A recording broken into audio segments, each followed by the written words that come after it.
personally, I wouldn't want a female therapist. I don't feel as strongly about the differences between the way men feel things and the way women feel things. But I guess I respect somebody else who does feel that that's really important, in the same way that some people want to see a Christian therapist or a black therapist or whatever it might be. Yeah.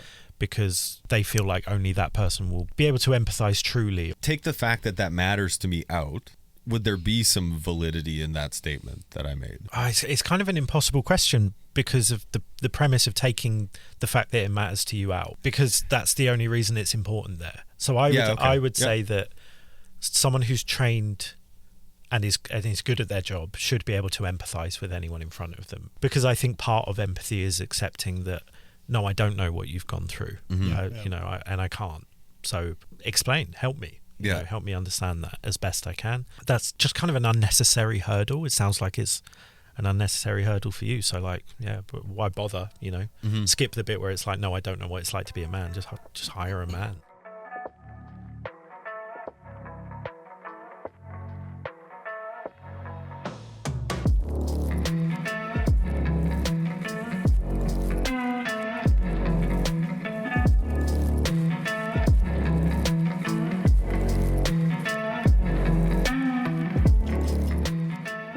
Welcome to the Quiet Riot Show. I don't know what episode this is. Don't 40. really care. 40. Is this 40? 40? This is 40 episodes. Yeah, so time for our podcast midlife crisis. Well, we technically kind of celebrated. We were on the radio. We were on the radio. Yeah, that was super cool. I had a great time. Yeah? Yeah. It was pretty good. It was good. Yeah. I wish we could have done a little longer. It always feels short. Yeah, they're on a timeline, right? So yeah, and they're not going to talk to us for half an hour. That's right. But the host was nice. He was a nice guy. Yeah. It's a little on the early side for me to. I was already up for an hour. Be sharp, but it was. I think I did okay. Had some coffee before. I always like I've done a bunch of radio stuff before. Yeah. And I always on the way there, I put on music that I like to sing, and I sing all the way there. Oh, okay. I try and warm up my voice before I get there. Nice. And so, because I don't want to show up talking like I do when I first got up. Yeah. Because that's just not fair. It's not good. Yeah. It's not engaging. I smoke, so mornings are pretty can be pretty rough. I sound pretty raw. So yeah, I tend to sing all the way there. What songs did you sing? What did I put on? I put on the new Phineas album. What? Why are you looking at me like that? Speak English. He's awesome. I have no idea who that Phineas is Billie Eilish's brother. Oh, yeah, that guy. Yeah. And he puts out his own music, which is far superior to my preference over Billie Eilish's album. I don't think Not that I mind her albums. They're actually not bad. I don't think I ever heard his song. It's sad music. Oh, okay. Yeah. Okay. That makes sense. He's awesome. I like it. And he has a new album, and it's super fucking good. So anyways, that's what I was singing on the way there. Cool. But awesome. Yeah, no, that was kind of fun. Yeah, it was it kind of came out of nowhere. I guess you had made that post on Reddit, and that was now that all was of a sudden kind of people our guests today, are paying attention. It was the same our guest post. today is connected to us from the same got post. a hold of us through that post. Yeah, which was very nice of him to do. I'm absolutely excited to meet him. Yeah, I don't know what that's going to be like.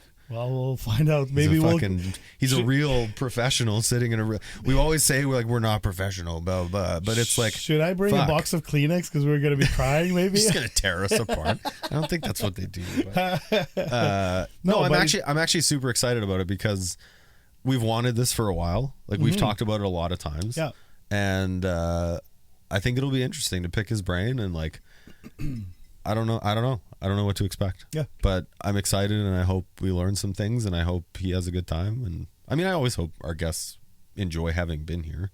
I think for the most part, everyone enjoyed themselves being here. Maybe Blake had an awful time. Yeah, he was great. That was a really good episode. I really enjoyed that. Enjoyed editing that episode too. So, I guess you hear everything a bunch. Yeah. I would say I hear it about twice. Okay. And because the first time when I go through I do listen to the whole audio because I watch where the cuts are as well. But then when I do the social media reel posts, so I get snippets the second time. Man, you do all the work. Yeah, we're hiring an. I don't do anything. We're hiring an intern. If you guys want to intern, Tommy needs an you intern. have skills, because I refuse to help. please reach out to us. I could use an intern. Maybe I should reach out to some of my friends who are teachers. If any of the high school kids that are finishing up and want to get into the social media marketing and all that, they could. We have lots of job openings. Yeah, tons. Internships. Yeah, no pay. No but pay. If we make money, we maybe you'll get a cut. But awesome. Yeah. Well, let's not keep them waiting. Yeah. Let's our guest will be coming up right away.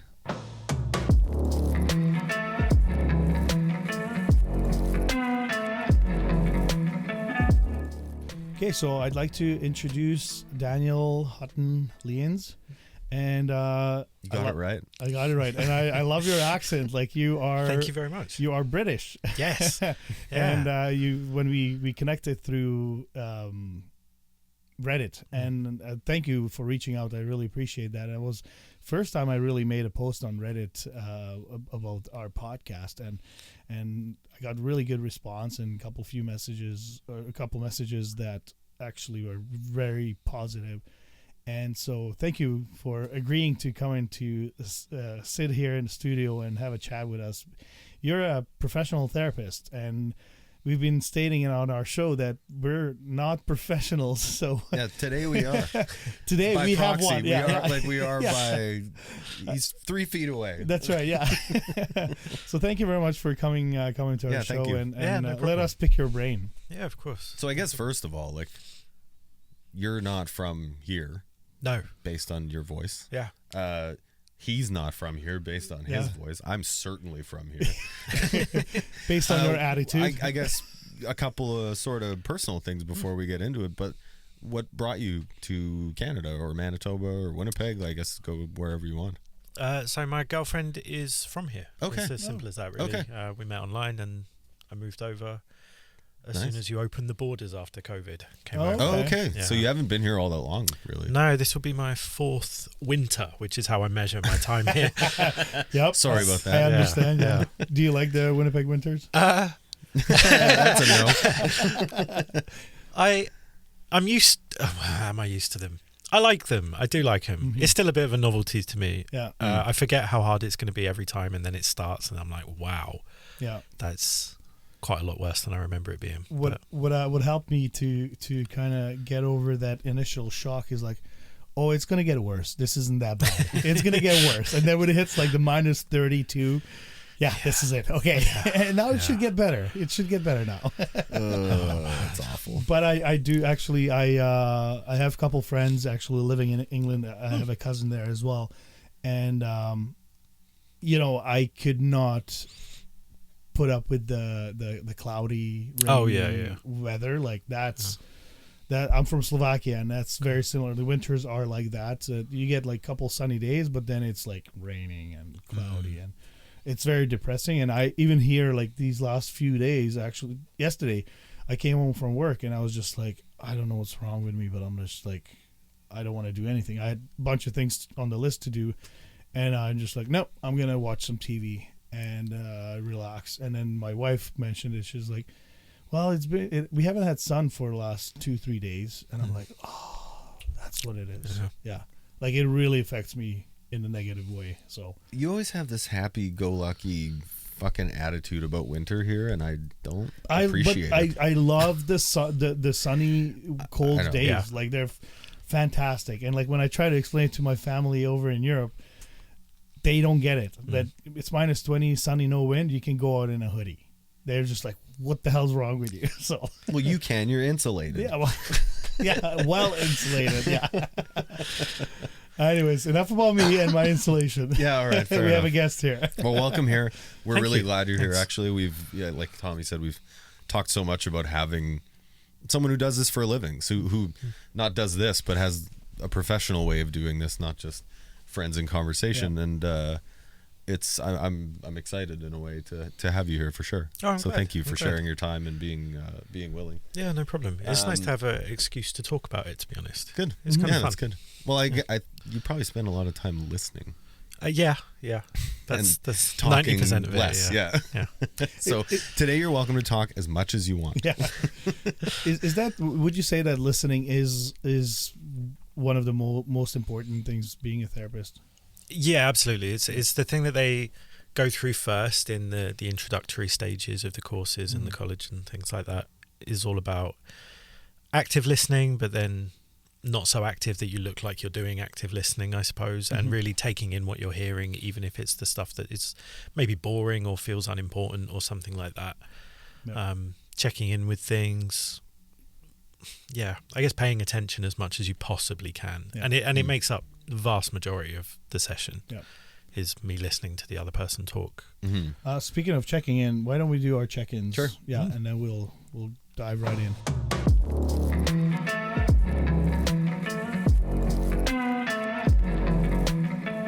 You've listened to the show a few times, so you know about the check-in and the process. I want to, once we get into the interview part of this, I want to actually ask you about what you think of our check-in system. I'm assuming he won't say it's shit, but we'll find out. Well, maybe. Well, yeah, man. So today, let's go. When did we record last? A week and a bit? Yeah. So, man, I'm like a 4. Ooh. Yeah, it's been. Okay, you dropped. Yeah, you bad. dropped from last Things time. are pretty tough. My wife's been sick, and we've been dealing with lots of that stuff related. And so much of like her being sick throws off the home, throws off the family. Just everything feels off. Now you know how much she does for you.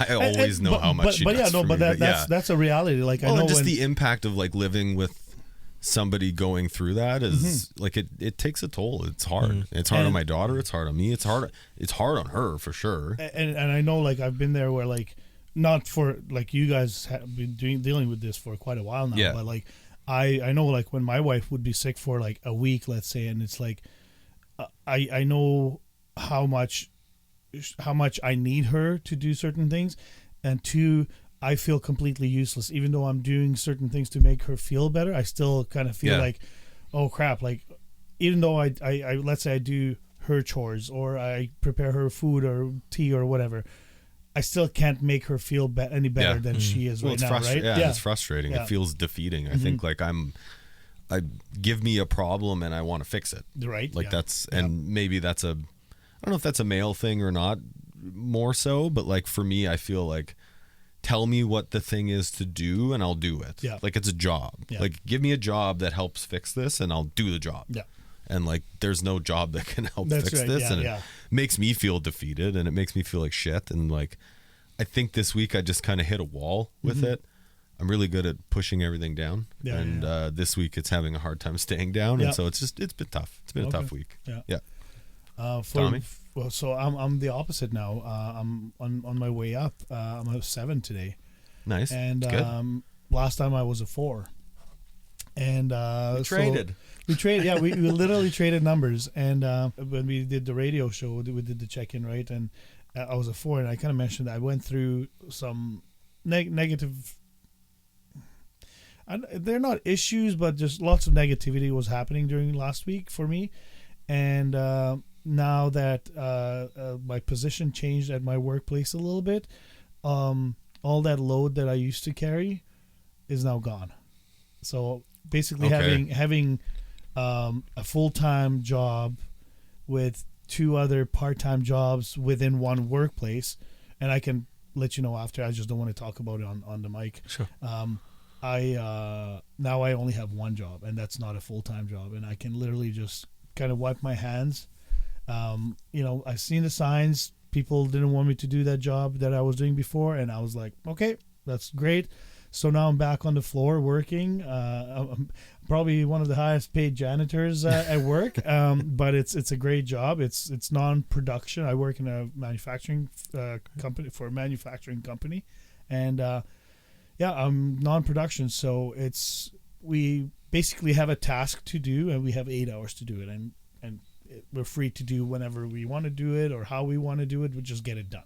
So that feels really nice. That I'm kind of back at it, and all the heavy weight that I was dealing with in the past is now gone, and it just feels great. So nice. Awesome. Other than the weather screwed up yesterday for me, but today is a good day. So yeah. Awesome. Daniel.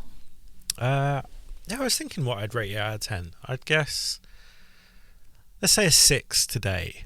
So we moved apartment earlier in the week, which is stressful but nice at the same time because it's a nice new place and everything. Lots of admin that goes with that, stress and money and everything, but broadly positive, I suppose. Okay. Nice to have a week off work, even if it's quite a busy week. Looking forward to Christmas. I like the weather mostly. Yeah. I like it enough. Yeah, fair enough. For it to be a lift rather than a downer. Okay, that's a good answer. Yeah. Yeah. So yeah, I'm feeling pretty good, I'd say. Yeah. Good. Yeah. A move is always good.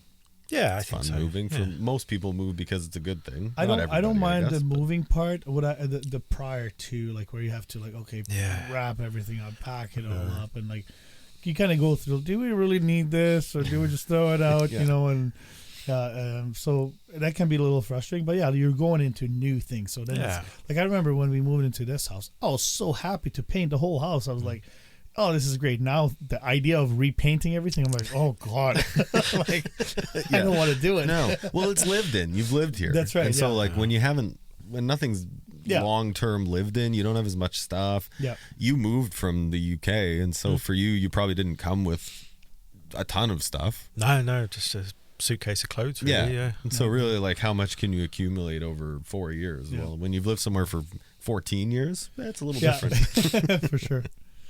Alrighty. Thanks for doing the check-in, and let's move on. Yeah, sure. Let's dive right into it. So I don't know where to start. There's so many questions I want You to know ask. what? I know where to start. Well, Okay, What made you become a therapist? And, like, I know there is difference between therapist and psychiatrist and a counselor, I guess. Maybe let's set those terms first. Yeah, I think it let's- can be confusing for people. Yeah. Oh, I love that question straight away because that's perfect. this is like a really big thing for me that I get asked a lot and think about a lot and see mixed up a lot. And it really frustrates me, not because it's anyone's fault that they don't know these things, but because I wish the industry was a bit more transparent about the differences and make it easier to understand. So I can't speak for Canada, I should say. Yeah. But in the UK, I think this does apply to Canada because I work for a North American company as well. Okay. So counsellor and therapist would be interchangeable. In Manitoba specifically, those words are unregulated. Anyone can use them. You could say you're a therapist tomorrow and charge for it. It's just no one would use your service because why would they, I guess. But you can say it. In other places, including the UK, those are a little bit more regulated. But they are interchangeable terms, and it would be 4 years at college or a degree or a master's, depending on what route you take. And then you register with a governing body. I forget the name of the one here in Manitoba, but the UK ones would be the BACP is a big one, or the NCS.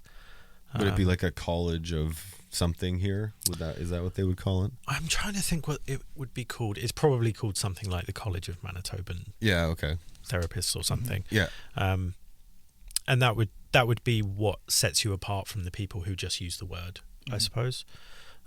Psychiatrists would be medical training and things like that. They can write prescriptions, be far more training than I have, to be really clear. They could diagnose conditions, things like that. Psychologist is a really kind of in the middle thing. It implies a degree in psychology, but then you could use that to go and do marketing, for example, and stuff like that. So it's really what you would be looking for if you want to speak to someone who is doing that and trained in that way would be a clinical psychologist. And the psychologist and psychiatrist would be PhDs. Would they have a doc? Would they have a psychiatrist certainly would. Psychiatrist, if they can prescribe. Yeah, clinical psychologist, I would imagine do, but I don't actually know. Okay, truthfully. Yeah, that's fine. Yeah. Okay, so you are I would say therapist. In England, I would probably say counsellor because that's the word that's proper used registered counselor, therapist, whatever you want to call it. Okay. Yeah. And do you work remotely? Do you work in person with people? So I used to work in person, face to face with people. I do kind of prefer that, to be honest, since the move, because I at first had to work with UK based people, because that was where all my training and registrations and stuff were. Just switched to all remote. Now that I can work with Canadians, I choose to just keep the business with UK and Europeans anyway. Yeah. But I now work with a North American agency called Spring Health, who sometimes Canadians and US based people will come through that. Okay. And are you seeing any clients here in Canada yet? Like face to face or remotely? Or at all? I'm Patients probably. I would say clients. Okay, this would be a key difference. Yeah. I would say the only people who should be saying patients are the psychiatrists. Personally. Okay. People have strong opinions about that. Really? Yeah, that's like a polarizing thing. Well, I guess you're technically using a service when you're. I guess I don't know. Yeah, because you're getting tools, and it's like you're getting training. I think I'd rather be a client than a patient. Oh, absolutely. Just that I don't think I'm crazy then. I'm a customer. This is normal. This is normal to feel that way, right? Like, what made you get into this job, this line of work? So I had difficulties when I was a teenager, like really, really low mental health. Like kind of as bad as it gets before things really take a turn, I suppose. Anything in particular that brought that on that you want to share? You don't have to. No, that's okay. I think home life was. It's weird because it's not the worst story out there, right? It's like the kind of thing that affects a lot of people, but I think it just hit me a lot harder than it hits other people, or maybe added up in different ways. Maybe just the right combination of things. Combined with, just terrible personal choices on top of that, obviously. Shit. Well, you did say you were a teenager. Teenagers don't often have good decision-making skills for the most part. Yeah. I don't regret any of mine, though. It made me who I am. Well, there we go. Right? And then I saw a counsellor. I was really lucky that my mum paid for me to see one privately, basically, because similar to here, if you can see them through the National Health Service, but the wait times might be really, really long, and you might get a limited service at the end of that. So my mum was able to pay for me to see someone, and I ended up seeing her for like 4 years. My mum was paying. My mum was paying a lot. Okay. Over that 4 years, and it was just really helpful, really life changing, and towards the end of it, as we parted ways, she just mentioned in passing, actually, I think you'd be quite good at this. If you're ever wanted to be in the other seat, I think you would actually be a good fit. And I don't know, I just kind of sat with that for quite a while, 3 or 4 years. And then I had one friend who I went to school with who ended up being just like effortlessly successful. He just went on to work, moved away from our small town really quickly, and then got a really good job, was really happy, living a great life. And the others of us hadn't really caught up with that by that point. Yeah. And I was asking him about, how do you do all this? And he said, have you ever sat down and actually thought about what you want to do? Like what you want life to look like in a few years and how you might get there? And I hadn't really. So he sat down with me and asked really good questions, like not just what do you want to do, but like what do you want a work day to look like? Do you want it to be in the office or at home? Do you want to work around people? Do you want to talk to people? Do you want to be away from people? Do you want to be able to wear your headphones? Do you want to commute? How much money do you want to be happy? How much do you need? And things like that. Really detailed stuff. And it just, I guess circled back to this tip that I'd got a few years before from that therapist and thought, okay, seems good. Now, when you when is the time you break up with your therapist? Mine broke up with me. Oh, okay. Well, he didn't break up with me, but he kind of said, I think we've made progress here. I think we're okay for a while. Yeah, and this obviously leaving it open ended to like, if anything changes, come back. And I had something happen in my life, and then I went right away or fairly quickly, and I went a lot. Okay. It was a what now was a temporary situation that I needed to work through, and I kind of leaned on him to, I guess I didn't actually know that was going to happen, but what ended up happening is I kind of leaned on him to tell me when we were kind of how the progress was, because I didn't feel it. I wasn't clear enough of mind to figure that out.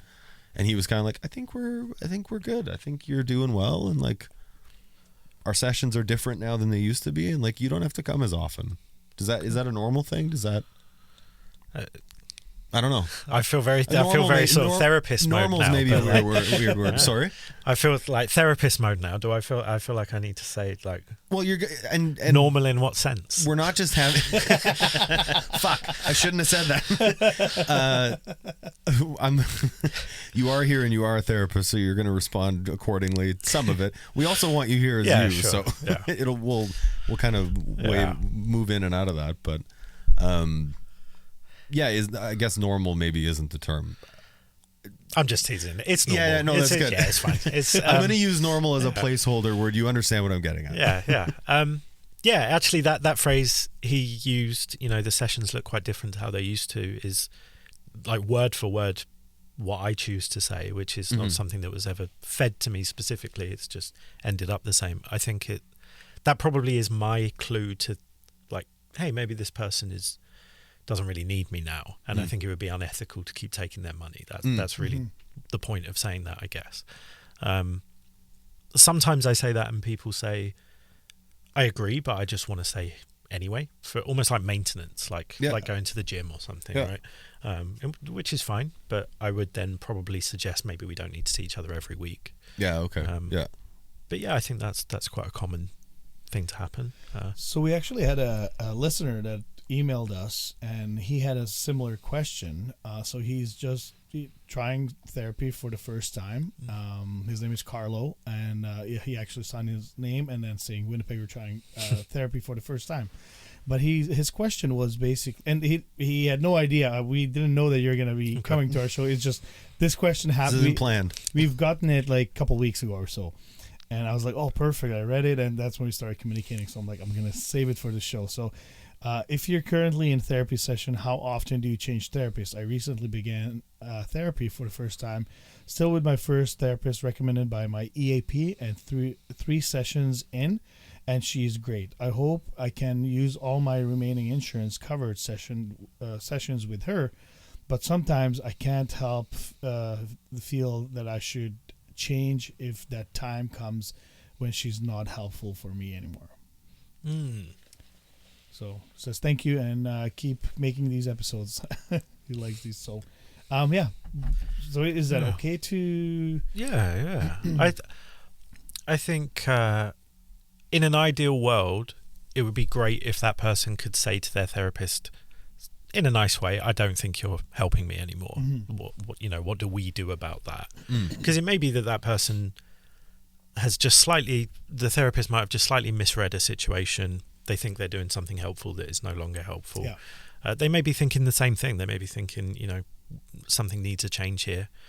And if they're good, I would say they ought to be able to recognize that and change approach a little bit, or suggest a change of therapist if that's the right thing. I think it's kind of unrealistic to expect a client to do that, because it can feel quite confrontational to say, you're not helping me anymore.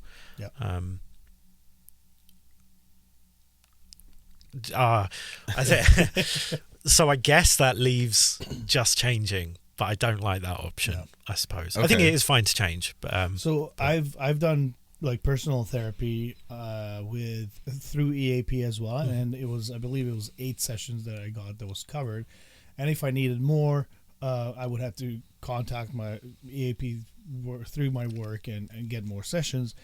I really like my therapist, and I believe she was a student therapist, so she was just finishing her schooling and everything, but she was really good. And I tried Googling her name because I really felt like after I finished, we said that it's great. Like, I think you're good, and I felt good after the 8 sessions, so I didn't feel like I needed more sessions.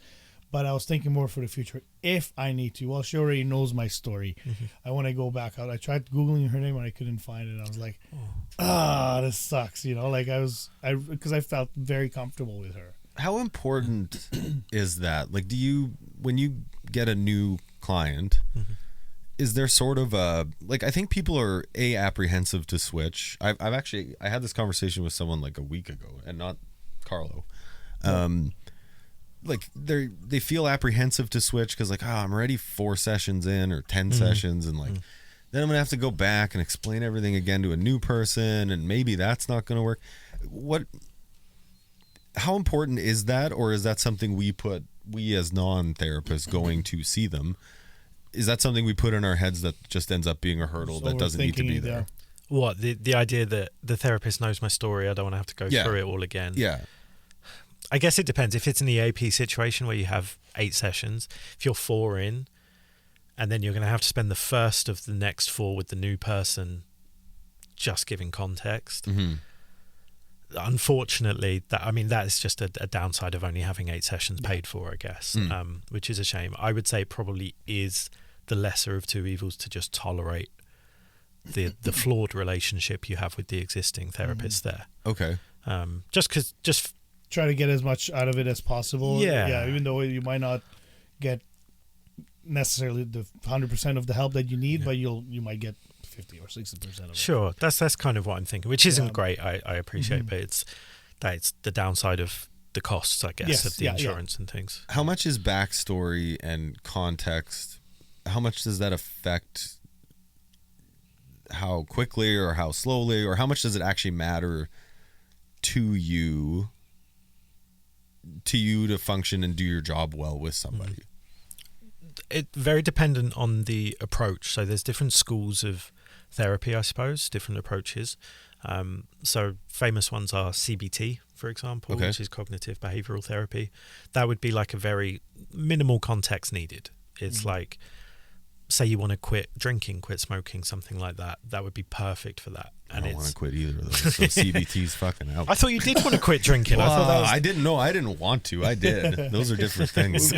And it's limited and it's only time. for a period of time. Okay. It's a challenge that we're doing. Yeah. Okay. So that would be a, not a great deal of context needed for that, really. They might want to know a little bit, if you said, I don't know, drinking makes me feel it's really helpful to escape. They might want to know, well, why is escaping quite so important to you? So you might dig a little bit around that.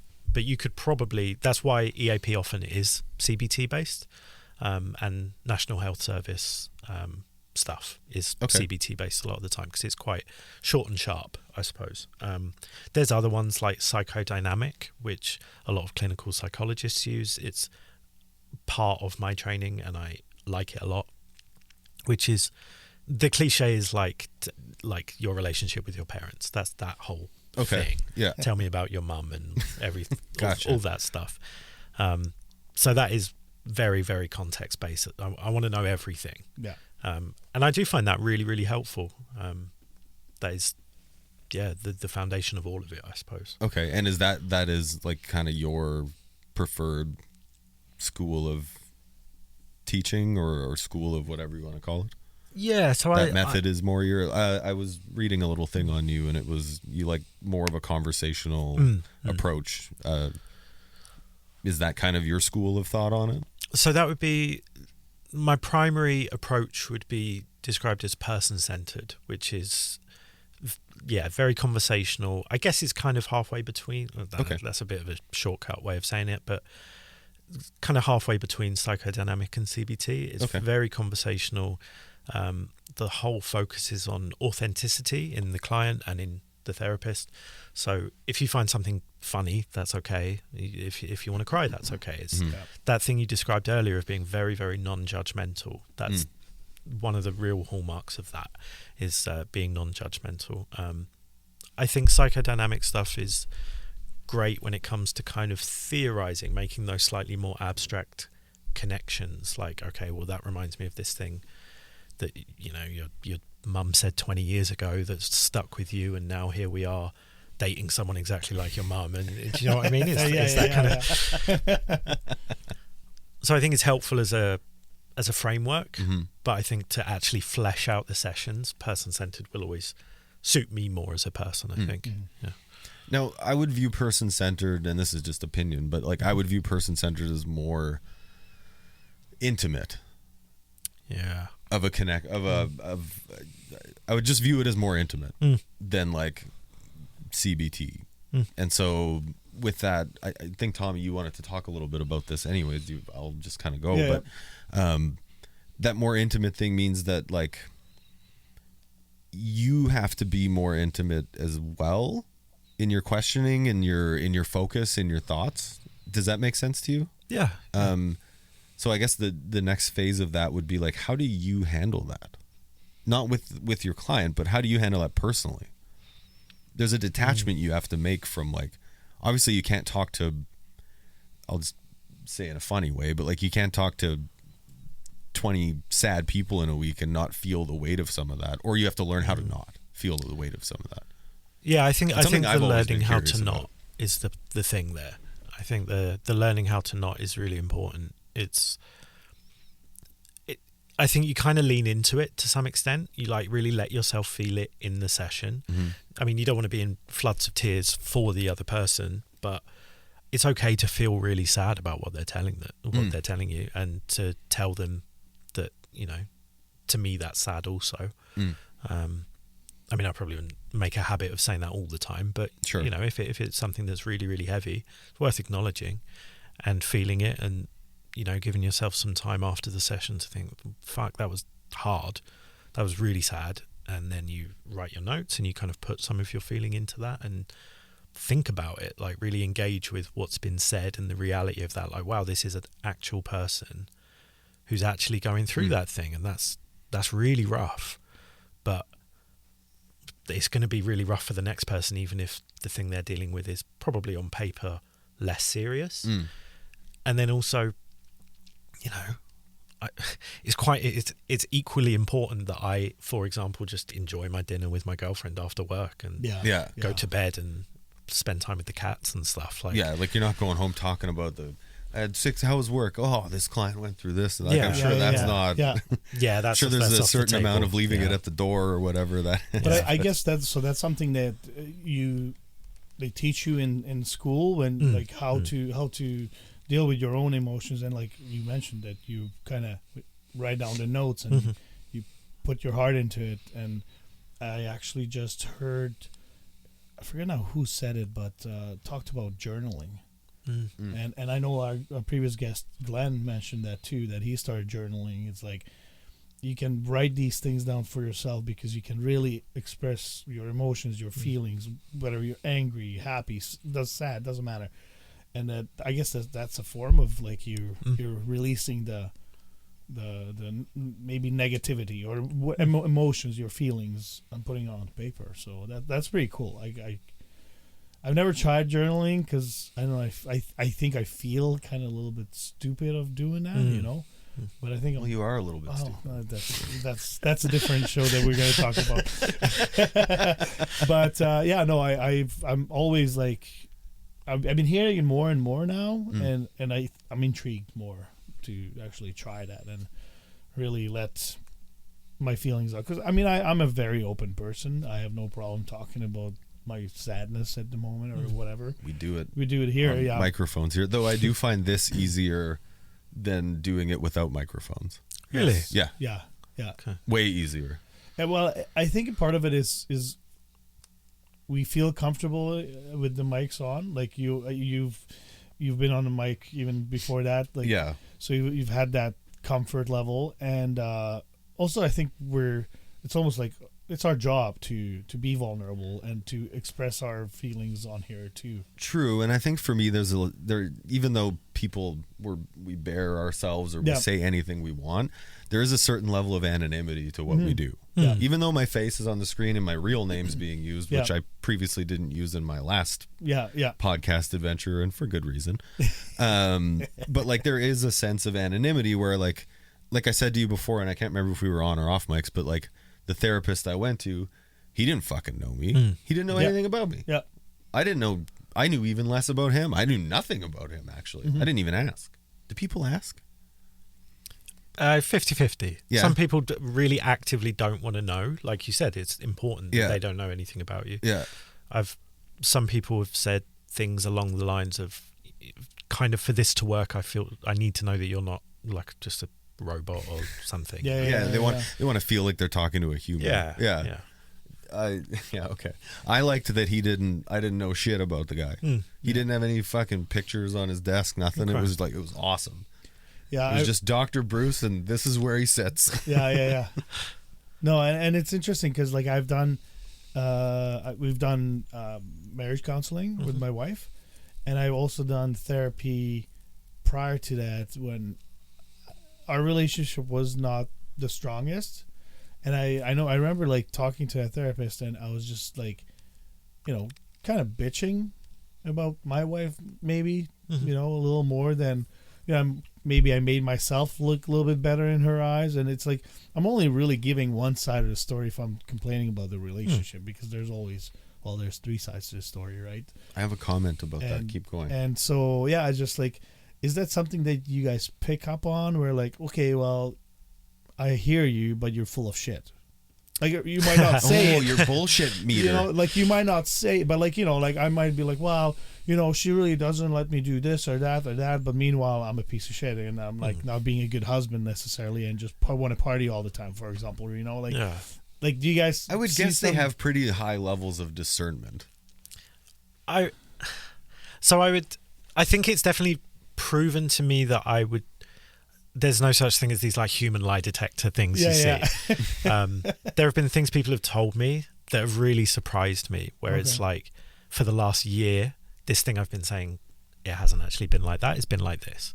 And that's like, well, shit, I really, really, really didn't think that was going to be the case. Okay. Just maybe it's part of someone's process. Like you have to be willing to share. Mm-hmm.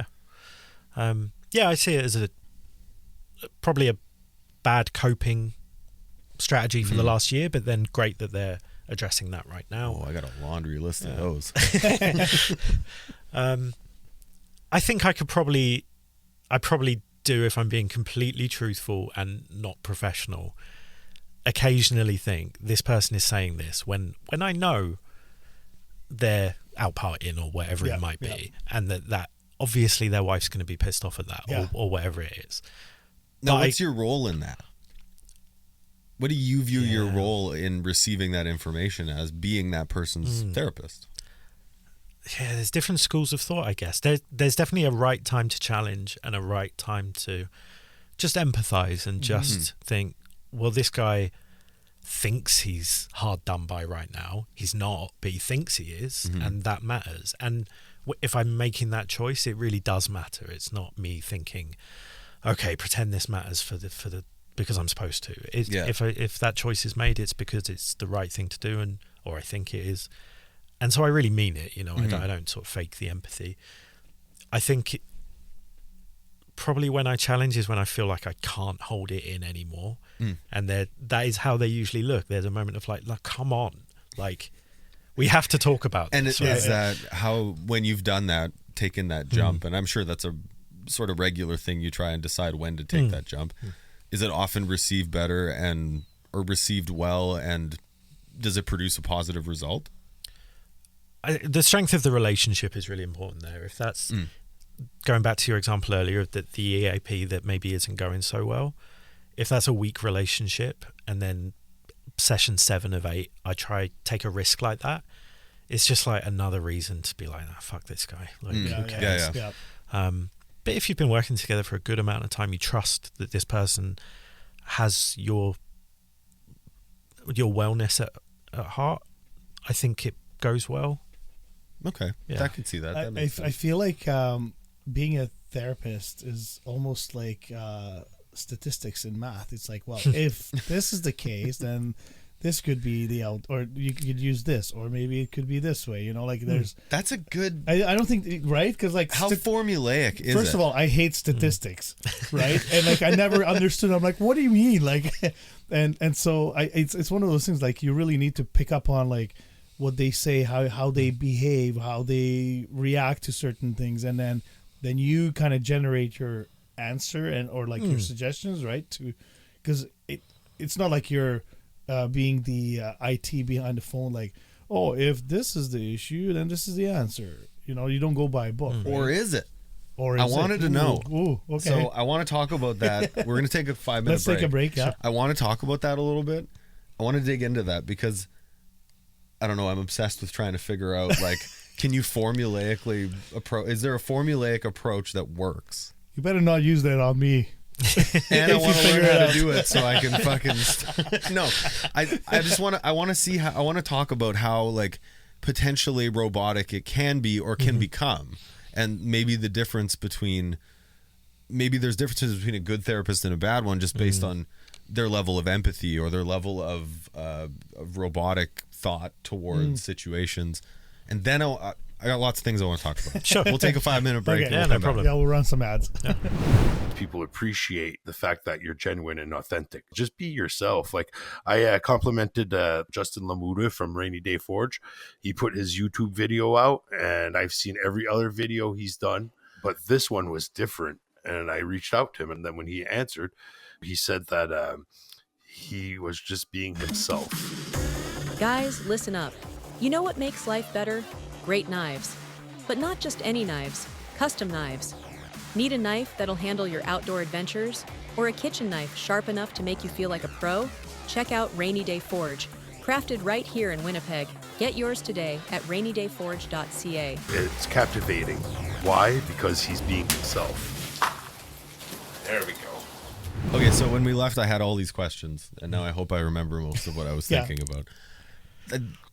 When you go to school and you learn about this, there must be some level of deductive reasoning or formulaic thought that you use to figure out what to say or how to approach somebody or how to address a concern they have or a thought they've had or something they've expressed to you. I feel like people naturally have, whether they're conscious of it or not, have like a bullshit meter where, like, if you're too robotic, I don't know if people would respond to that, or are you not gonna, and maybe I shouldn't make assumptions, actually, I'm asking a question, but maybe comment a little bit about that. I'm sure you've seen other therapists who, how they act, how they behave, maybe you've been to therapy. I don't know. Have you been to therapy? Is that part of, that's something for you? How much of that is important and matters, and how much of it can you approach from a formulaic sense, and how much of it has to be like sort of a taught natural instinct in being empathetic and being understanding and giving good advice? Yeah. Or feedback. Maybe feedback's better than advice. I think I wouldn't say there is a particular formula in terms of like how to respond if a person brings a certain thing, or how to approach a specific issue like quitting drinking or something like that, or, you know, difficult relationship or something like that. I wouldn't say there is a formula to that. I think there's quite a cynical approach to teaching empathy, probably, where you know, this is how you can show that you are empathizing with someone. And I probably do use that. I try to be quite open about that as well. It's if I stumble and fuck things up, or I'm about to say something that I know is going to come across quite unempathic, I will say, you know, I'm suspending the bit where I'm trying really hard to empathize to just say this one thing. But that in itself is kind of an authentic act, I suppose, which is better than not, at least. So there's things like that which probably are quite consciously taught and consciously held in mind, whoever you're working with. And you might change those things depending on, like you said earlier, how you see the other person responds to certain feedback or whatever it is. Certainly for the bullshit meter, I think people can tell if you're not interested, 100%. And anytime someone's ever come to me and they've said, the last person I worked with was terrible, I always ask a bit more about that, and it tends to boil down to like, I just didn't really, you know, I felt like they just weren't interested. They just went into it. They didn't care. And I've had that as well. I have a therapist currently, and I changed to this one because I felt like the last one was just, I don't know, reading off a sheet or something. Yeah, it just didn't really, I don't know. They were just, I felt like they were just trying to earn their money that day. And I don't want that. I guess like it's no different than any other. It's still a job and a task you have to do that is part of your career. And I guess like if you have a bad day, that's a whole nother set of things you have to push behind or work through you can't just like phone it in. Yeah. Or you don't want to. Maybe you don't want to, or you do want to. I don't know. Everybody, like, sometimes you go to work, you're like, I'm having a shit day. Fuck this day. I'm just gonna phone it in today and like just squeak by. I guess that's no different in your line of work where like someone would have those days. Yeah, hard days are a really hard thing to manage. I find at this job more than other jobs I've had in the past. Little things like this move, for example, moving apartments, or my cat was at the vet a few months ago for minor stuff. Suddenly your mind is occupied with something else, and that's just bad. Like it just can't be. And so what do you do with that? And I think it goes back to that journaling idea of kind of being mindful of your own thoughts and feelings, and what am I going through right now? Why am I distracted? And sometimes, unfortunately, that might be coming to the end of a session and think, I didn't do a good job there. I hope I got away with that one because that wasn't really my best work, and I kind of owed my best work to people. Okay, and you would reflect on that. You would reflect on that after the session, or would you ever actually have a moment in the session where you just need like, hey, you know what, that sucked. Let me try again. I probably would. Like, is there a level of honesty you would actually offer in that situation, depending on the client, maybe? I think, depending on the client is a big asterisk there. Yeah. Certainly. Well, I guess you guys develop relationships. Yeah. Like I think every therapist develops a relationship with their client, right? Might be a little bit closer. Might be just, here's the answers. Try this. How it feels, right? So I guess you would.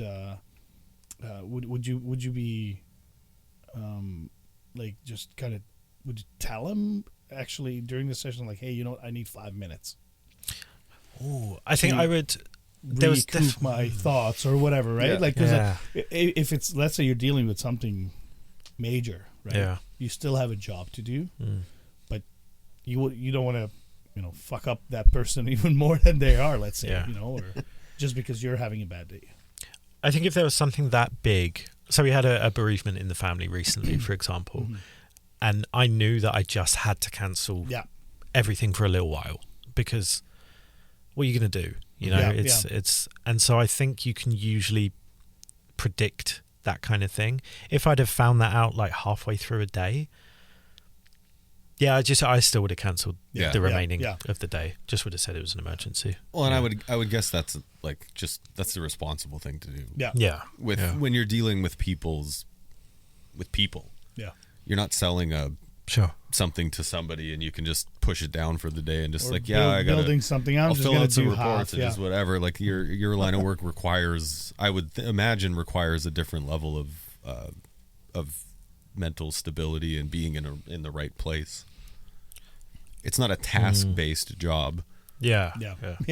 You definitely have to be aware of what you're feeling. I don't think you have to be okay, but I think you definitely have to know when you're not and how to handle that and how to sit with that and not let it affect the next 6 hours of your day or whatever it is. Yeah. So I have a thought, and I said this to someone completely opinion-based. This is my opinion. I'm going to establish that real quick. Okay. Well, something's coming. My friend was asking me about therapy, and she's tried a few avenues. She's never really found someone that she felt good about, and she talked a lot about, I was seeing this guy, and I kind of just blurted out. She's a very close friend. I kind of just blurted out, I'm like, well, I don't think women should see male therapists, and I don't think males should see women therapists. Okay. That's my opinion. And maybe that is not founded in anything other than my own emotions and feelings. Yeah. I do feel that, though. So what do you think about that? Maybe he's going to pick me apart. Yeah. Here's why you feel it. Because your mum. I guess, I mean, I'm sort of, it's been beaten and trained out of me to never ask why. That's seen as like the worst thing to ask someone is just like, why do you feel that? Okay. But like you said earlier, I'm not here to just be a therapist. So you're here as a person, so you can ask me why. So I guess I want to know why. I think for me it's that men feel certain things a certain way, I believe, and I think that is different than the way women feel and experience things as well. I think we do it uniquely in our own facets, and that could be, maybe there's something scientific behind that. I would assume there is, or hormonal or whatever that is. Like, I feel like I feel things and experience life in a way that is unique to, there are certain aspects of it that are unique to men. Well, and women the same women, on their side. I'm not sure. saying, no, this is a men's podcast. So I'm just commenting in those terms, but I do feel that. And I feel like, personally, I wouldn't want a female therapist. Mm-hmm. Okay, yeah, that makes sense. I guess I don't feel as strongly about the differences between the way men feel things and the way women feel things. But I guess I respect somebody else who does feel that that's really important, in the same way that some people want to see a Christian therapist or a black therapist or whatever it might be, because they feel like only that person will be able to empathize truly, or be able to kind of... But is that, like, take the fact that matters to me out, and just in maybe a generalization is not an effective response, but like, you've learned, you've been to school, you've taught, like, would you, maybe not agree or disagree, but what would you think about, like, would there be some validity in that statement that I made? It's kind of an impossible question, because of the premise of taking the fact that it matters to you out, because that's the only reason it's important there. So I would say that someone who's trained and is good at their job should be able to empathize with anyone in front of them. I've always maintained that if I could, I would work with the people who are in prisons and things like that. That's a goal that I want to do, because I know I can remain empathic and non-judgmental even when someone's done something that I hate. And I think that extends to all sorts of other things, like being a woman, or I'm heterosexual. I feel like I can empathize with gay people, because I think part of empathy is accepting that, no, I don't know what you've gone through, and I can't. So explain, help me, help me understand that as best I can. I think for some people that's just kind of an unnecessary hurdle. It sounds like it's an unnecessary hurdle for you. So, like, but why bother? Skip the bit where it's like, no, I don't know what it's like to be a man. Just hire a man. Like, I think that's fine. Yeah. That's interesting, because, like, how I mentioned, I have now a little more time at work, and my mind started going, like, okay, what can I do to kind of work on my mental health at work, and what can I do to create something for everyone else to improve on their mental health? And one of the questions that popped in my head is, we do have a women's advocate, and the workplace and the union of the workplace provides certain trainings for them. So I'm like, I'm gonna look into if there's anything for men, and I don't think there is, but I think there should be, because I believe in kind of what you said, that it's, a woman might be more comfortable talking to a woman advocate. A man might feel a little more comfortable talking to a men's advocate. I would almost think that most men would prefer to talk to a woman. It depends. Maybe out of that, like, let's just say, like, nurturing, for example, I don't know. And like, I'm more likely to tell you to fuck off. Yeah. Or. Yeah. You know what I mean? Yeah. But, like, let's say, for example, you're dealing with ED, and like, is it going to be easier to open up to somebody that works with you and is a man, and you're like, oh crap, I don't want to tell him that I'm dealing with this, but I need to get it out, to somebody. I need to disclose it to someone. But now, do you want to disclose that to a woman? Right? Like, which one's better? Right? Like, I mean, I think, I don't know if there is an answer. I don't think, but that's why I was just like, I want to have that option available to our workers. That way they can kind of make that decision. Like, because now it's just, we only have a woman's advocate, that a man can also go see her and get some information or whatever. But Well, kind of going back to what you said to me, like, it's an unnecessary hurdle. Just go see a man.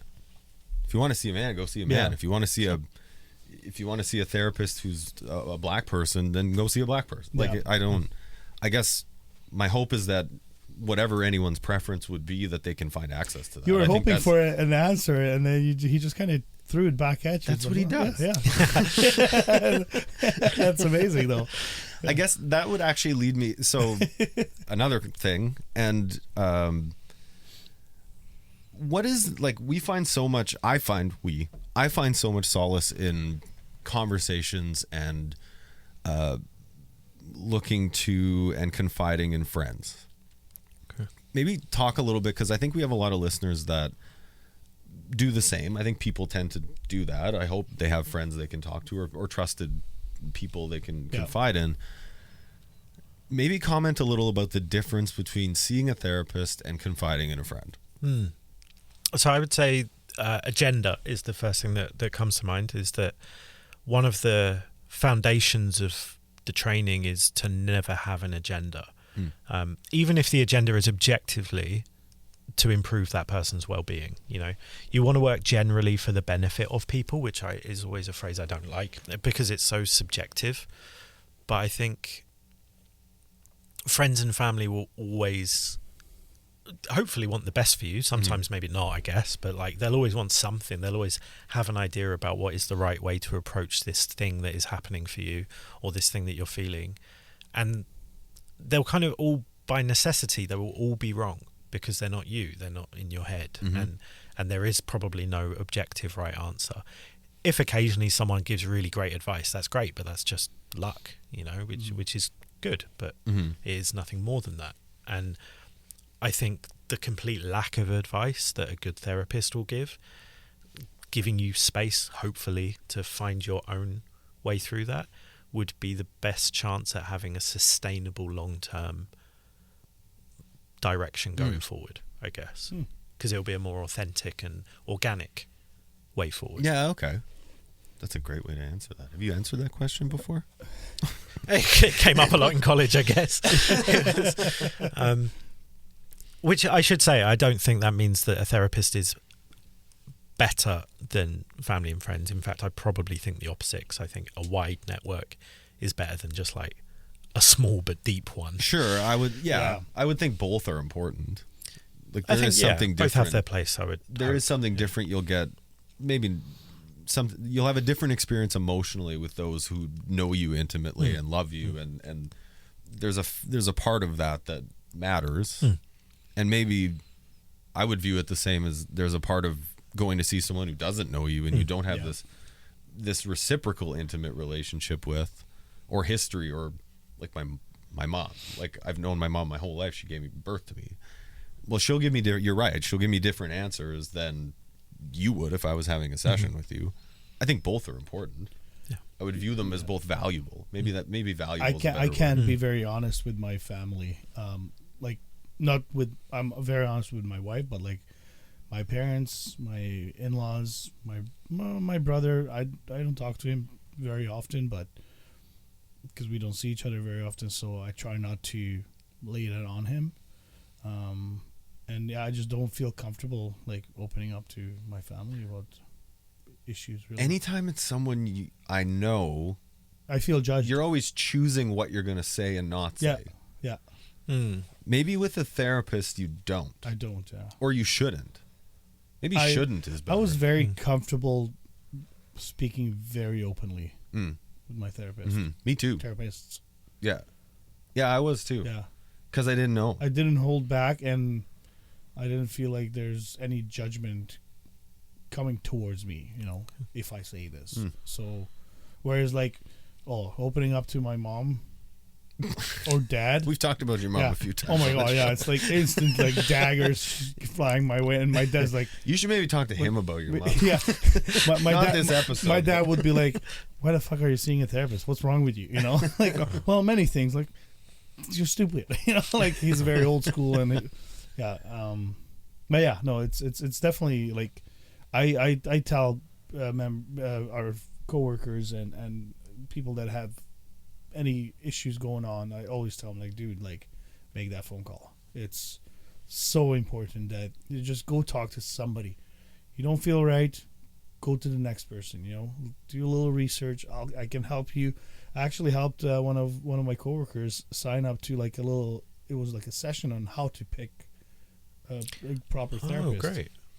And I forget now what the website is, but I'm sure I could dig it out. But it was amazing. It was like a 2-hour session where like, hey, like this is why therapy is good, and like who you should choose because they've never done therapy. And guy was pretty messed up, and he's doing great now. I saw him smiling at work, first time in a very long time. So that's good. Oh, yeah. That's good. What does therapy do for you? You go to therapy. Yeah. So you're not the therapist right now. You're the guest on the podcast. Mm-hmm. You're Daniel. So what do I get as a client? Why do you go, and what has it done for you? What does it continue? Like you talked about how it did lots for you in your youth. Yeah. We didn't unpack any of that, which is fine. But like you still go. Mm-hmm. You obviously you've chosen it as your career, so you do see it as a valuable exercise or a valuable part of life. What keeps you going and why? So I guess this recent time, so I hadn't seen someone in a few years, and I started having panic attacks in the summer for the first time, and it was I mean, I understand now with the help of therapy that it was like there's this long list of like really obvious things. Like one of my pets nearly died. There was this visa immigration stuff going on, which is sorted now, but that was really stressful. There was money, there was a new job, there was a family member who was ill, who is the one that now passed away. Like things were piling up. Yeah. And then, at the end of the day, you're just a human being. Yeah. Like even though maybe the tools at the time when you're feeling overwhelmed, like somebody needs to tell you those things. Like, Try this. I think I didn't know that I was going back to what I said earlier about like it's important to be mindful of what you're feeling and recognize that. I think I just didn't know that I was stressed about those things. Yeah. I think I thought, okay, he's unwell, that's okay. My cat's going to die. We'll deal with that when it happens. But actually, it was just all building up and feeling horrible. And then, it was just really helpful to talk to someone about it. I had one unhelpful person who I just moved on from, and then someone who just kind of understood. They were just like, well, yeah, you're stressed. So you're behaving like a stressed person. You're anxious. So you're having anxiety attacks. Yeah. And so now, anxiety, you talked about anxiety, panic attacks. At what point, I think a lot of people, you hear those terms very often now. Like you hear panic attacks, you hear more about anxiety and depression more now than I've ever heard about it in my whole life up till today. Like it's growing, and I think it's a growing awareness. I think it's I think a lot of people have probably struggled with those things for years and years and years of their lives and never unpacked it's never been diagnosed or whatever. At what point is that part of your interactions with people where you talked about the different schools of therapists? There's psychologists, psychiatrists, therapists. Is there a point to where you would recommend or forward them on to a psychiatrist where it's like, this isn't about, part of this needs to become a medical concern? Yeah, absolutely. So meds, I'm talking sort of somewhat about the combination of medications and therapy, which is different than just therapy. Yes, that comes up fairly commonly. It's people quite often, I think, don't realize either that they're seeing the world in a way that is completely different to everyone else. So, for example, someone who's autistic but undiagnosed, and they meet you, and I have a lot of experience, personal and professional, with autism, and it's like, really, this never crossed your mind that no one else is thinking this way, or 9 out of 10 people aren't thinking this way, and that might actually be really helpful if you explore that. So go off and do that with someone else if you want to. If you want to ignore it, that's fine, but I can't not say it. And then on the more sort of medication side, if someone's so depressed that they're, you know, like catatonic. They're in bed all day. They're missing sessions. They're right on the edge of suicide. Please see your family doctor or a psychiatrist. And feel free to still see me if you want, but you have to see other people as well. This isn't a cure, you know. Okay. Yeah, that makes sense to me. I always refer back to a really good friend of mine who I lived with after he came out of the hospital after a suicide attempt. Thankfully a failed one, because he sucks at that. And we learned a lot together, and that kind of brought me to this awareness of mental health stuff, living with him, going through that experience kind of alongside him.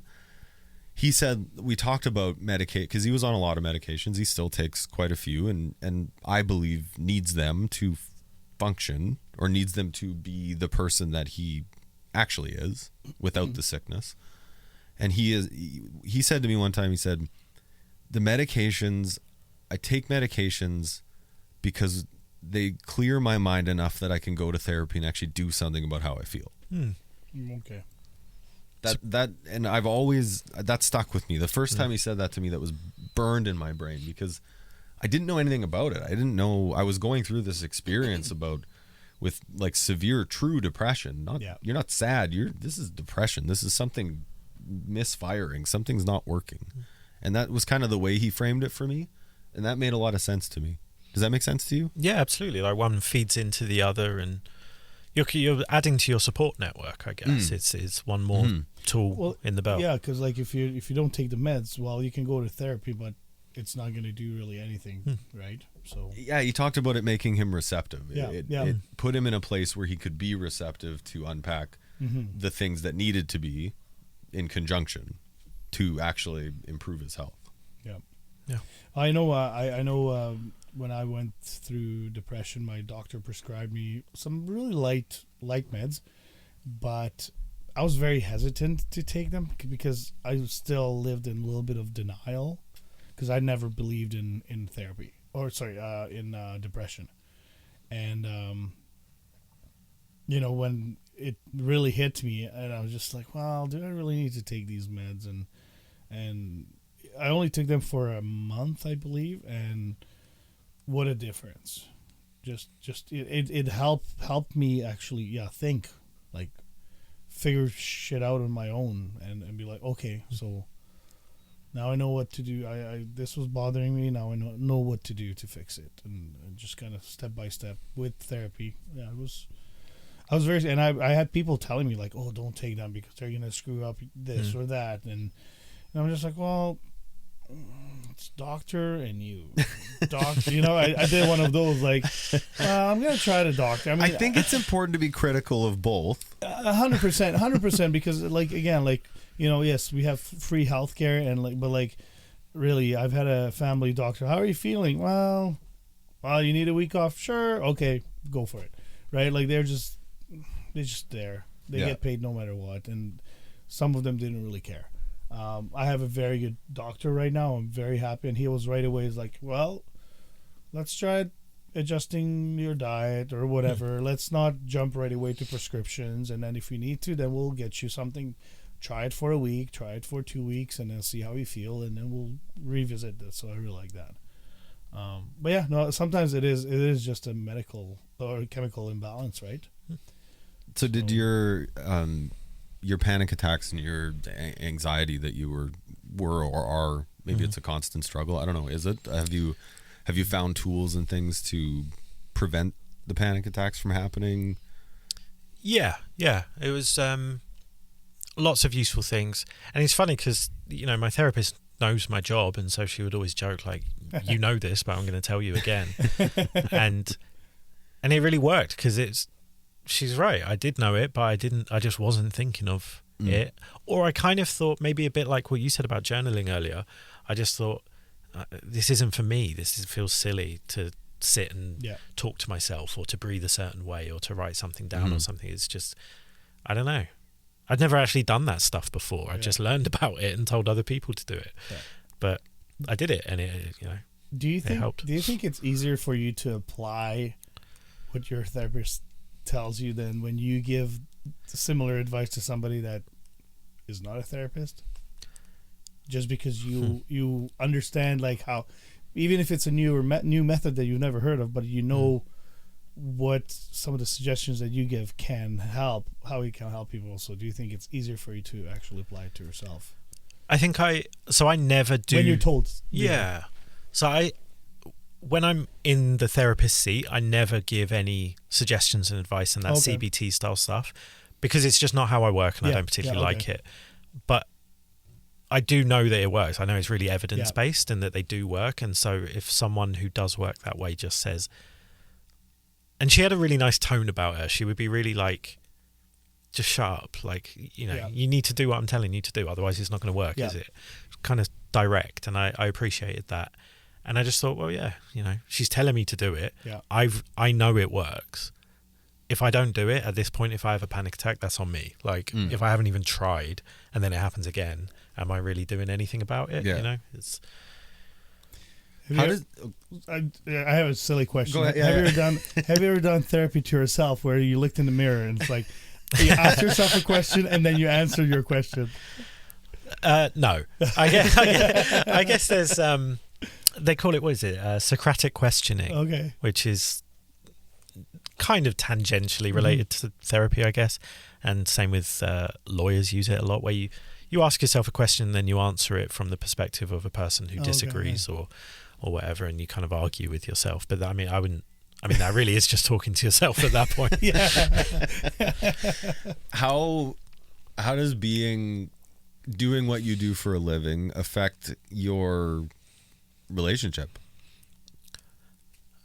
Pretty badly. And I don't know if you want to talk about it or not. I'm going to ask you anyways. Yeah. Like, relationships are, like, mine has been strained lately.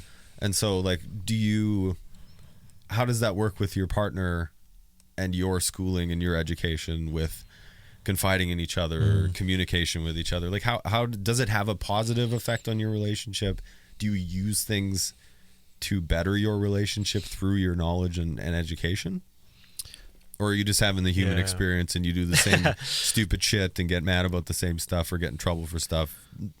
You're human, so yes, but I would say it's kind of 50-50 pros and cons. And I would say the pros are really good. And they're probably things that she doesn't know about, I guess. But there are times when I'm patient where she probably doesn't know I'm being patient. She thinks she's not annoying me, and I am annoyed, but I'm working through it quietly. And so I should cut this part out in case she listens. And there are times when I'm empathizing, when she may not appreciate just how much I am empathizing, but I'm really, truly caring about what she's thinking and using that to be considerate and make different decisions so that her life becomes easier. And I think I know I didn't do that in previous relationships. That's new. Okay. The level of it, obviously I tried to be a good boyfriend, but I think the approach is more conscious now. But then there are downsides, like I don't agree, so it's hard for me to say this is what happens. She would say that in arguments there comes a point where it's like I just kind of switch into a different mode, and then straight away she'll be like, look, if you're going to be like that, we're not having the conversation. Yeah. Okay. And that's... What is that mode, by the way? She would say, don't be a therapist. Okay. And I will say, fuck off. And it's annoying because I don't think I'm doing it. I think it's just, this is how I am. This is why I do this job and so on. Yeah. But I can appreciate that is annoying for her. And so would it be your line of questioning or just your general aura of approach, the tone? Yeah, I think it's a tone. And I see you're upset. Yeah, that kind of thing. Which, tell me about why you're feeling that way. Yeah. And she just finds it, really seriously patronizing and annoying. Just annoying. It's just like, why is this guy who is supposed to just love me being like this? Does she want you to be more emotional, more? That's what I always get. I'm dead, and I'm hard to read for my wife, and like she would love it if when we got in an argument I didn't try and be logical about everything. And I get that because she's a very emotional being. She's a fiery, spicy lady. It's good. I love that about her. But I fucking hate it when we're arguing because to me, it's like I said very early on in the show, like, give me a job and I'll do the job. Yeah. So it's like, you're mad. What the fuck do you want me to do about it? And then, like, within reason, I can do something about it. But it's not even what she wants in that moment. She wants to argue. She wants to, like, she wants the fire about it. She wants me to be fiery so that I think for her, it's about, she wants to feel like I'm feeling something. And I just never want to fucking feel anything. So it's like, no, I don't want to. This is me feeling it. Like, no. Yeah. It's so hard not to just be like, why? Like, what? Yeah. I don't know. Does she want me to be more emotional? Probably. Or more expressive? Yeah. Maybe I don't know if it's emotional. I think you know what I'm getting at. I don't think so. I don't know if she would agree with this, and I don't want to say things that are just untrue. We're just three guys but sitting I on a suppose couch. from my perspective, I feel like that's the other way around sometimes. I think I'm more in touch with what I feel than she is. Okay. I'm going to put a big asterisk and say that she probably sees that quite differently. Yeah, that's fine. That's the beauty of relationships. Yeah. But I guess, like you said, that's relationships, right? That's the human experience rather than anything related to therapy, I guess. That's just, sometimes you want the person to be logical, sometimes you want them to be emotional. And if those aren't lining up, it's going to be an argument. And sometimes women can't pick and they want both at the same time. Yeah. I don't know. Can I say that? It's my show. I'll say whatever I want. Yeah. Your wife doesn't listen, so. Yeah, that's true. She doesn't listen to it. You might want to be more careful. Nah, it's fine. I guess something to, we're kind of coming up on probably enough of taking enough of your time, but just in general, as I'm going to speak to the therapist now, what are some good, we get people calling in, they want or calling in, emailing, asking us stuff, questions. Aside from the constant encouragement we give people to, if they feel they should go see somebody and talk to somebody who does what you do professionally. You do also do it professionally. Just that I wasn't trying to take away from that. What are some tools and things people can use during just day-to-day life, the human experience of struggles, that you have found effective, maybe in your own life, or effective tools you've given people that have worked for them? Maybe kind of the top 3. Yeah. So these are very much this is CBT, I guess. This is which is not your preferred method, but it has its place, obviously. And I think a really good thing about CBT is that the things you read in Google, on Google, if you just Google like how to deal with depression or whatever, the results are actually really good. They're no different from the ones that we're shown in college. They're great. Things like, so I'm trying to think of a top 3. I would say mindfulness is one that I have suggested to people. I think mindfulness is great. So that would be, what's an entry level mindfulness thing? It would be something like it's either the 1, 2, 3, 4, 5 or 5, 4, 3, 2, 1. So you sit in a space on your own. I say on your own. You can do this I've gone into public bathrooms in shopping centres to do this for a moment if I'm stressed. And just, what is it? 5 things you hear, 4 things you smell, 3 things you see, something like that. Work it out. It's probably 5 things you see, right? And then 4 things you hear, probably 3 things you smell, 2 things you can touch, and so on. And that's really great. Doing that for a period of time, it's proven to lower your heart rate, and that's great.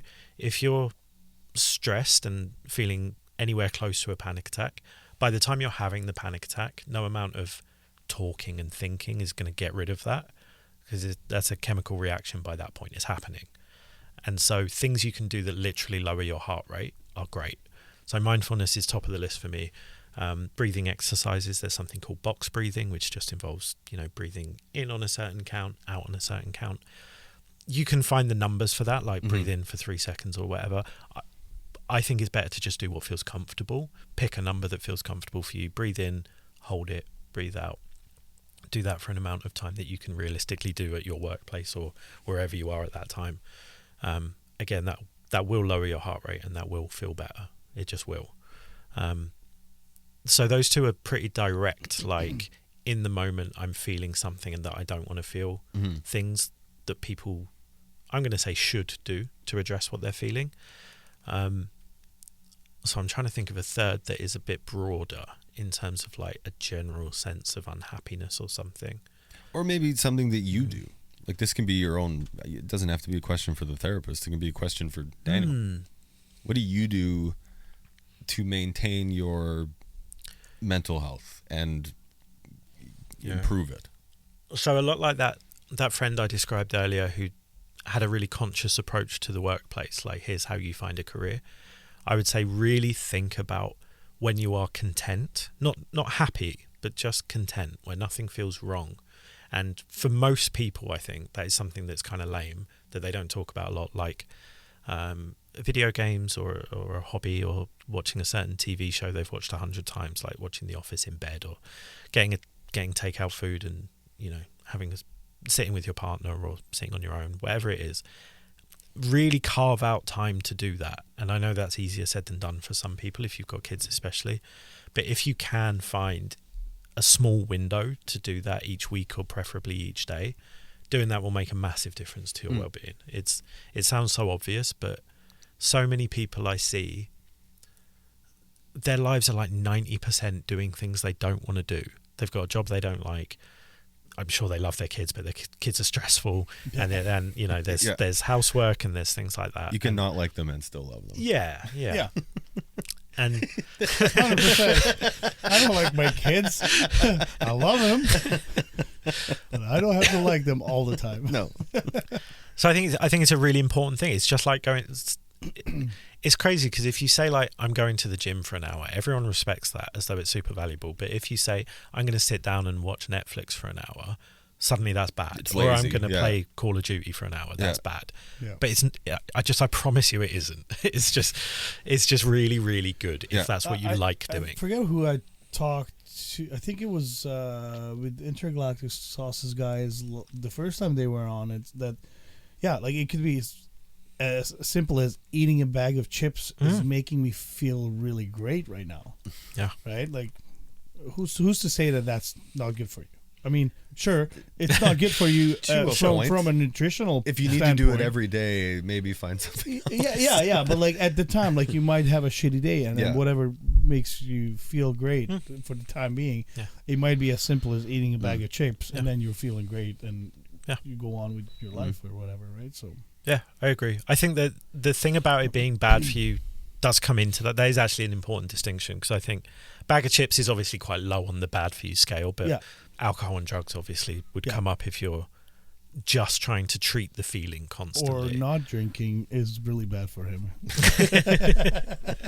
Sure is. It's actually worse for the people around me. But Daniel, thank you very much for again agreeing and coming to join us on our show. Yeah, thanks for having me. I think we could have you on for hours. I think we could keep picking your brain, but I think at one point you would just start charging us. So we got to cut it off. But I really hope that you join us every once in a while. Just maybe do a little update on how things are, and maybe we'll have some more questions for you from some listeners or something if you're willing to join us again. I'd be more than happy to. Really enjoyed it. Yeah, thank you so much for being here, and I really do appreciate you giving us your time. I mean, this is part of the hours you don't have to listen to people talk about their feelings, and now you've sat here for an hour and had to mostly do that, so thank you for that. It's no problem. I've really enjoyed it, genuinely. I'm nice very grateful. I'm always so grateful for everybody that chooses to sit in your spot and open up to us and talk about us and talk to us and listen to us. It just really does mean the world, and I think it means the world to a lot more than just the two people in this room. And so I'm very grateful on behalf of us and everybody who listens for you being willing to share your experience and your knowledge with us. So thank you for that. As a little token of appreciation, we have a little no book for you. That's actually great, because I was looking at these. Let me have a look. Healing starts with a single conversation, and then the logo on the other side. That's actually great. Thank you very, very much. Feel free to have your coffee with your patients, and just like, hey, yes, I will. You want to check this podcast out? It's really great. I do. I get a lot of comments at work on my my mug choice, actually, because it's the only thing people know about me a lot of the time. Is your mug? Yeah. You have like a mug collection? You use Yeah, we different do. ones? Yeah. Oh, do you? Yeah. Okay. That's awesome.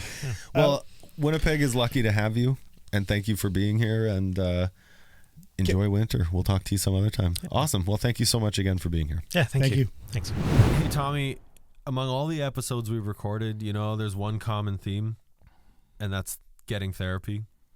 We've talked about it lots. Many times. You had a really tough time making that first phone call. I had a tough time making that first phone call. I didn't even know if the person I was going to see was the right person, but you got to just try. Thank goodness we have a sponsor that makes it way easier now. BetterHelp has an online platform that allows you to fill out a questionnaire. They connect you with a therapist, and you get to communicate with them however you want. And it makes it way less scary to be connected with someone. And if you're not into the person you talk to, they'll sign you another one right away. I've gotten assigned mine already, and I can't wait to use it. Like, by the time you hear this, I will have had my first session, and I'm super pumped to talk about it on the show. Yeah, I'm very excited about it, and like it's very easy to sign up. It took us maybe 5 minutes to sign up, and you answer just simple questions, and next thing you know, you got a message that you will be paired up with a therapist, and within the same day we got the therapist already, the name and a message from them, and we were able to communicate with them. So it's extremely easy. So please go to BetterHelp.com. Yeah, that's the thing. BetterHelp.com/Quiet Riot Show, and you get to also enjoy 10% off for your first month if you sign up using this link. So again, right here, I'm going to be doing it from here. Yeah, it's BetterHelp. Am I screwing it up? .com/Quiet Riot Show. Yeah, sign up today, and you're not going to regret it, because I'm already enjoying it. Just the fact that we connected with a therapist. Me too, man. Thank you to BetterHelp for supporting this podcast. Okay. How do you feel? We didn't have to use a Kleenex, so that's good. Right. I didn't cry. No, he was great. He was fantastic. I had totally forgot until he spoke when he first. I knew he was English. Mm-hmm. But I had totally forgot that, like, oh, he's English. Like, he has an accent and everything. Yeah. It's very calming. Oh, absolutely. His accent is very calming. His and voice, he's calming, actually. Yeah, he was like voice, very, I don't know. I can see him being a great therapist, actually. Yeah. Like, I pictured him, and like, I think again, like, it was one of those guests that I was probably just staring at him with my jaw half open, and just like, holy shit! Like, that's you, like every 3 episodes. Yeah, like, well, I really get into it, and like you're a really good talker, like, or interviewer, like you. I don't know if I didn't feel like I did a lot of interviewing today, but I think when there you was have a lot of questions and a lot of like. Yeah, but you don't have just so what do you blah blah blah. Yeah, no. You kind of work your way up to the question, and I really like that. So that's why I'm just like, I try. I think I over talk sometimes. Yeah. But I guess that's just too fucking bad for everybody who has to listen. Exactly. No, but that's good. I'd like it, and it was a really good conversation, and I really hope we can get it more on, and maybe even have a segment once in a while, just like Ask a Therapist, where people can. We might be asking too much. I mean, I'm hoping to develop a relationship where he's going to. Daniel, if you're listening to this, you can just tell us to fuck off. Absolutely. Hey, do you want to? No. Okay, that's cool, man. Well, good luck with your life. Yeah. No, but yeah, he's a great guy. He was very kind. He's very gentle. He's very he just like you said, I can see him being a good therapist. My favorite parts were like just how he's like, well, I'm not supposed to say this as a therapist, but, and then you kind of pointed out, like, well, you're here as Daniel. Yeah, so, it was, I good. wanted to, actually, I think I'd like to next time, because he talked about a couple of things that were personal when we got into, like, why did you become a therapist? Mm-hmm. And we didn't actually dig into that story at all. So I think if we have him back, I think we have Daniel back. Yeah. Because today was more about the therapist. Yes. I think we have Daniel, the person, back, because he grew up in the UK. He has an interesting. There's something in his youth that is very interesting, or yes, I was just gonna say that I would like to know more about. Yeah. Just for our listeners and for us, and I think he has a story to tell. That's very. He's from the UK and he lives in Winnipeg now. Yeah. So there's a story there. for sure. Yeah. And there's a lot of things that probably happened to create that story. Well, and I guess I can relate to it a little bit because I know he moved later in his life compared to me. I moved right after high school, but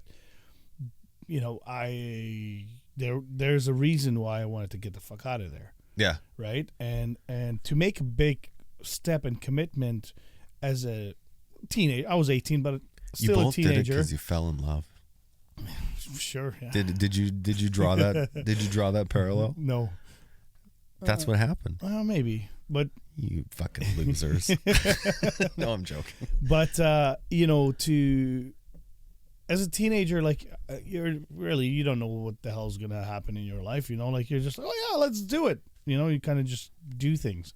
But I'm not sure how old he is, but I guess we could have asked. But he moved as an adult here. Yeah. And what did you say? 4 years ago? Yeah, and then to make that big of a commitment to move to a new country across the ocean, like that's a fucking big step, and there must be a reason. His girlfriend must be a lovely lady. Yeah. And like maybe it is just there was that strong connection that helped him make that decision. Maybe there's something else, right? Mm-hmm. So that's something maybe we could unwrap in the future. Yeah, so. I think next time Daniel comes on the show. Okay, sounds good. Unless he's not going to want to. I mean, we're just making wild statements and assumptions that he'll want to. Hey, why don't you come on and just tell us all about your life? Yeah, I don't think everyone wants to do that. No, he was very forthcoming, and he was. We just didn't dig into it. I just had so many we finally have a therapist on the show. Let's make sure we get the most out of it. And I don't even know if we did, but I could have just rifled him with questions for 4 hours. One thing I kind of wanted to actually ask you during the check-in, but I kind of forgot. How are you doing with the Nobus? Let's do a little update on that. Okay, so one side thing. So after Blake's episode, one of Blake's buddies or someone he knows had messaged him on Instagram because Blake's been posting about it. Thank you, Blake. Thank you. And Blake just asked that he had said some nice things about the show, and he actually might want to come on as a guest, which is great. I guess he's got a story he would like to share. Yep. I love that. Blake had said, "Oh, how did you enjoy it?" He goes, "Oh man, it was great. It was 5% you talking about your struggle, and then 95% Tommy and Tim calling each other pussies for quitting drinking for 3 months." So I guess I think I was pretty fired up about the no booze thing. I think for Blake's episode. Yeah. Mind you, Blake is one of my friends who I don't think I've ever hung out with Blake and not had a drink. Mm-hmm. I was gonna say like that must have been really. I'm not weird. sure I've ever hung out with anybody and not had a drink. Well, so maybe there's nothing special about that. The first time I met Blake in person was at that golf tournament that we did. Yeah, that one. Can you post one of those pictures on our Instagram? Sure. Yeah, you have them still. Oh God, I for sure have them. I might have to blur some parts out. It'll be the first time you met Blake. Yeah, that'll be a great follow-up post to the episode. Oh my God. So I'm going to demand that you do that. Yeah, I will do that. Yeah, for sure. Oh my God. But the Nobu, I don't know. Like I said earlier, I'm a 4 right now, and I would love nothing more than to have a bunch of whiskeys and just forget about being a 4. But I know part of why we're doing this is to just not do that. Yeah, just do the challenge. And so I'm just not doing it, and it's frustrating. It's actually it's getting harder. So you've now smoking more weed? Not much. Not much? Okay. No, okay. I don't. I'm not a huge I wouldn't say every day. Yeah. But yeah, more. Yeah, same thing. Probably right now, probably every other day for sure. Oh, okay. Yeah. Okay. Yeah. Yeah. Are you? I like it. Is part of you worried that you're gonna make the switch and smoke more weed than drink less? No, man. I love whiskey. I just really love whiskey. I like weed, definitely, but I love whiskey. Yeah. I've definitely been having more edibles for sure. Yeah, nice. Yeah, and it's absolutely amazing. It conks me out. I take it at 8 o'clock, let's say. By 8:30, I'm just I'm ready for bed. By 9 o'clock, I'm need to sleep more. Yeah, and so I'd be waking up and I'm like, so this is what it feels like getting a good night rest. Right? Holy shit. I got stoned last night. Oh, did you? And watched House after everyone went to bed. House. That show with the doctor who he's a fucking dickhead. but he's a super genius. Oh, I never watched that show. It's pretty good, actually. He makes it really good. He's a great character. See, the thing is, edibles just like they make me want to go to sleep. So like, it's great. I did not care what's on TV. Just like I was just like going to sleep. I was like literally one eye open, like try to watch. I think my wife falls asleep to Family Guy. Nice. And then so I'm just like watching it, and like I was so it dries my mouth. Oh right yeah. out. And like I was so thirsty, but I'm just like I'm so comfortable. I'm not moving. And like I've been thirsty for almost a month now.